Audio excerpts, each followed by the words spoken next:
ده زلم نحن جايبينك تبكي. ما ببكي بس ضل دقايق يعني لحتى اشوف امي وضمها.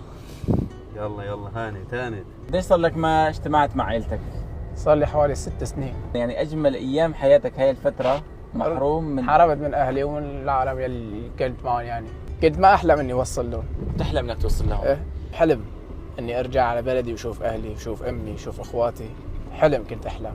شو كان يمنعك انك تجي عند والدتك؟ الاعتقال بالجاي ومن الجيش ومشاكل والظروف الماليه والماليه كثير كمان. القربة اصعب شيء فيها. الانسان هونيك ما له قيمه ابدا، ما في قيمه للانسان، ما في ابدا. هلا هذا اول بنايه، وين بدنا ما هذا اول باب، هلا على اليسار بيجيك. انت متخيل انك بعيد عن امك هلا لحظات؟ مصطفى تهجر على لبنان بظروف قاسيه لحتى يعين اهله وناسه، وانقطعت فيهم السبل وصار له 6 سنين ما شايف اهله. اليوم لحظات حاليا وراح نجمع الشمل صفصوف مثل ما بتدلع امه مع ام صافي ان شاء الله تعالى. هذا جاي لعند ام صافي لحتى نسالها شوي عن رمضان وشو طابخه اليوم، وبعدين بتعرف شو رح نعمل.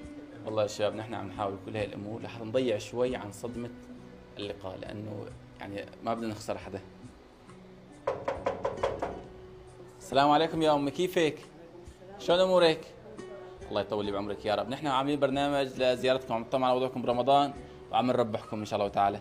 مرحبا يا امي، شلونك؟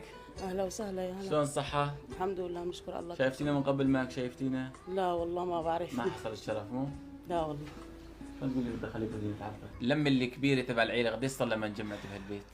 صار لها كثير. قديش؟ صار لها شيء 5 سنين 6 سنين لا 7 أكثر. سنين أكثر؟ أكثر ما جمعوا كل أولادك مع بعض لا. وجوزك، قديش لا. يعني؟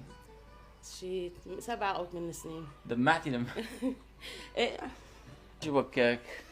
والله وضع يعني مؤلم.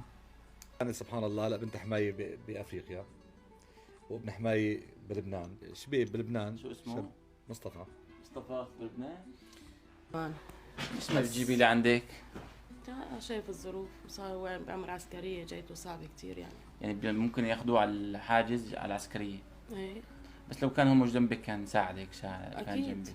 هيك يعني ما قلب بقى الأم. هيك خلص، انت قلت خلص يعني انه انكتب عليه غريب، خلص ما بقى بيجي لهون. مين اللي فينا هلا بسوريا او من اول الحرب لهلا اللي عم يعمل شيء برغبته او مثل ما بده؟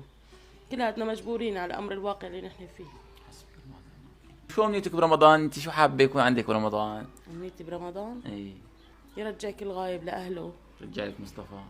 يرجع لي مصطفى وجوزي وبنتي، ويرجع كل غايب يا رب، يلم الشمل. امين يا رب. الله سبحانه وتعالى